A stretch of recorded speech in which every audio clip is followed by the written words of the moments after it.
All right, this is me operating the automatic feed bandsaw. All right, so the first thing I need to do, or I would want to do, or like I would do, is start off with adjusting the height of which this bandsaw will raise in order to cut the proper size, as long as it opens up far enough to cut the proper size metal that I'm trying to cut. So in order to do that, I would come over here, and we have a sensor here that senses when we reach the height level. And so this knob I would use to adjust the height up and down, and come over here and check whether or not I have proper height by raising this up, locking it down. So I lock it there so that the cylinder doesn't lower.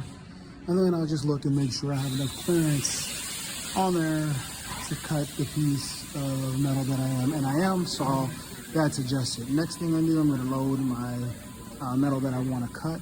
And so what I would do is I would come here, and there's two clamps that clamp these pieces of metal that you have in there together. The first clamp has a turn handle here. And when I open that up until it's wide enough for me to feed it in, and then back here underneath this cover is another clamp that I can undo and then slide it back and forth, and so that I can load in my piece of material. All right, so for the first one, I'm going to do that. And when you do that, you just turn it all the way. Well, load in my piece of metal. Let me lower this back down first. All right. And then when you're loading the metal, all right, to load it down, you're going to load it all the way in until it hits the saw blade. All right, and sitting against the saw blade. And then what I'm doing is going to take that handle down there, and I'm going to turn it until it hits the material that I have. And then I'll push it back to see if there's any slack. What I'm going to want is a space of about 1/8 of an inch between there. So I need to back it up a little bit. All right. So it's got a little bit of space in there. And then the same thing for the back here. Just move it all the way forward and then back about 1/8 of an inch from there, and then lock it down. All right. All right. Once I do that, next thing I need to do is I need to set the thickness of what I want to cut. So there's a ruler here, and this plate here moves freely. There's a locking nut and adjusting nut here. You can turn it for small increments, or you can unpress the button and you can slide it back and forth here to make bigger adjustments. So depending on what size and thickness you want your cut, you use this ruler and it will line it up to that. And then as you're going, you can make small adjustments, either shorten the length or back it back up, and then push this back in order to get it to where you need to go. But once you get it there, you leave it there, and then you're ready to go. So then you're going to close this guard, and you're going to come over here, and here you're going to choose the number of cuts and the number of strokes. So for this demonstration, I'm just going to leave it at 1 stroke, and then just I'm going to do 1 cut. And then you have your control panel over here. You have your cycle starts, a pause button, coolant, and your e-stop. So if your e-stop's not on or it's applied, then you would disengage your e-stop, and then you're gonna press the cycle start.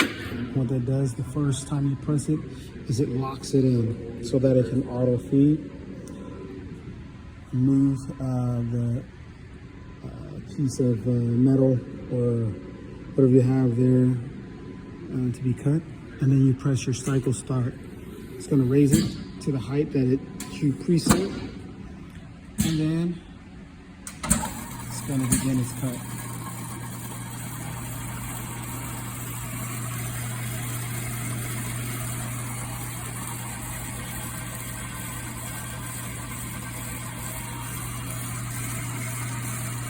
I changed it to 2 just so that you can see the auto feed function. So once it's done with the first cut, it will auto feed to the next cut, pushing the material forward to that length that you have predetermined.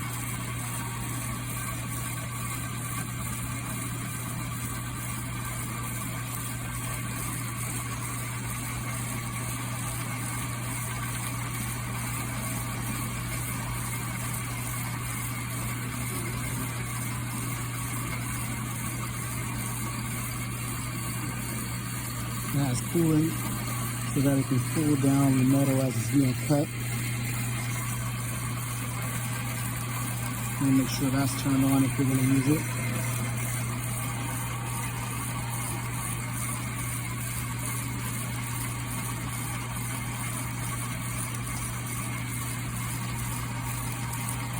Alright, you have a bucket here to catch the cuts.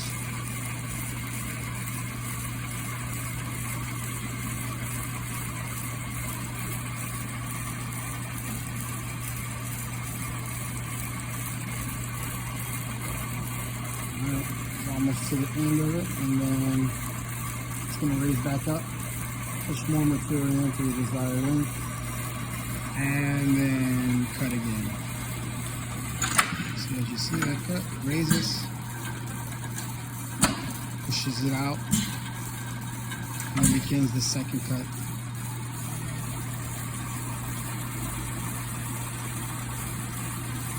Alright, I'm not going to sit here and watch this whole cut, but you get what happens, and that's it.